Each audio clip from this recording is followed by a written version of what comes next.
सांगली शहरामध्ये अनेक मोक्याच्या ठिकाणी तसेच कॉलेजच्या आसपास कॅफेंची संख्या वाढली असून या कॅफेमध्ये तरुण-तरुणींसह अल्पवयीन मुले जाण्याचे प्रमाण वाढले आहे।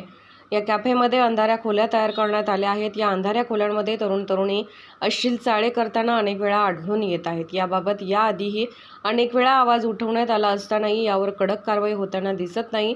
हे कॅफे म्हणजे तरुण-तरुणींसाठी एकत्र येण्याचे माध्यम ठरत आहे।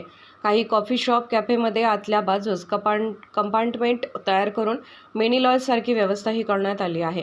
त्यामुळे या ठिकाणी तरुण-तरुणींची वर्दळ पाहायला मिळते।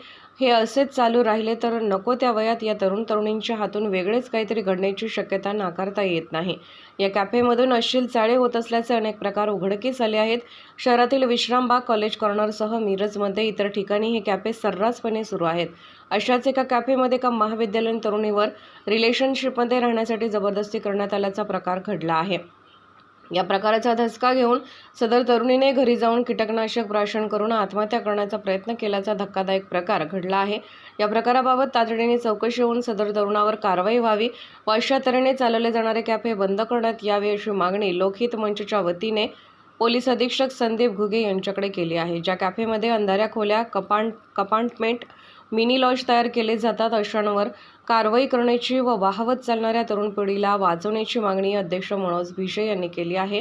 यावेळी सचिव आदित्य ऐवळे, रणजित सावंत, रोहित दौंडे आदी मान्यवर उपस्थित होते। लोकहित मंच सांगलीच्या वतीने सांगलीचे जिल्हा पोलीस प्रमुख संदीप घुगे साहेबांना सांगलीतील एक 4 दिवसापूर्वी कॅफेमध्ये एक मुलीला अतिप्रसंग करण्याचा प्रकार घडला होता। त्या संदर्भात आम्ही आज SP साहेबांना निवेदन दिलं। सांगली मिरज कुपवाड महानगरपालिका क्षेत्राचे जे कॅफे आहेत त्यांच्यावर कडक कारवाई करण्यात यावी अशी आम्ही त्यांना मागणीचं आज निवेदन लोकहित मंचच्या वतीने दिलेलं आहे। पुढचा इशारा काय राहणार आहे? त्या कॅफेंच्यावर कडक कारवाई करा असा आमचा इशारा आहे। कॅफेवर जर कारवाई झाल्यास लोकहित मंचच्या वतीने आम्ही तीव्र आंदोलन छेडण्यात येणार आहे।